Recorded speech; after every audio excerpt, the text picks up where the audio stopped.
വളരെ പ്രതിപക്ഷ പ്രതിഷേധങ്ങളോട് വളരെ ക്ഷോഭിച്ചാണ് അമിത്ഷാ ഇന്ന് പാർലമെൻറ്റിൽ സംവദിച്ചത്, അല്ലെങ്കിൽ നിലപാടുകൾ പ്രഖ്യാപിച്ചത്. ഒപ്പം അമിത്ഷയെ കൈയടിച്ച് സ്വീകരിക്കുന്നു കോൺഗ്രസ് വർക്കിംഗ് അംഗം, പ്രവർത്തക സമിതി അംഗം ശശി തരൂർ.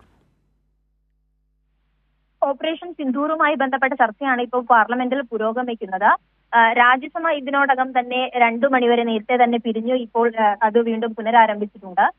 അതോടൊപ്പം തന്നെ ഈ പ്രതിഷേധത്തിന്റെ ഭാഗമായി ഇപ്പോൾ കൂട്ടിച്ചേർക്കുവാനുള്ളത്, ഈ പെഹൽഗാം ആക്രമണത്തിൽ വന്നിട്ടുള്ള സുരക്ഷാ വീഴ്ച സംബന്ധിച്ചൊന്നും ഒരു പ്രതികരണവും അമിത്ഷായുടെ ഭാഗത്തുനിന്നും ഉണ്ടായില്ല. മറിച്ച് അവിടെ നടത്തിയിട്ടുള്ള പ്രവർത്തനങ്ങളിൽ കേന്ദ്ര സർക്കാരിന്റെയും സൈന്യത്തിന്റെയും ഒക്കെ ഇടപെടൽ പ്രത്യേകം എടുത്തു പറയുകയും അവിടെ ആക്രമണം നടത്തിയിട്ടുള്ള ഭീകരരെ വധിച്ചു എന്നതിന് ഒരു സ്ഥിരീകരണം കൂടി അമിത്ഷാ നൽകുന്നുണ്ട്.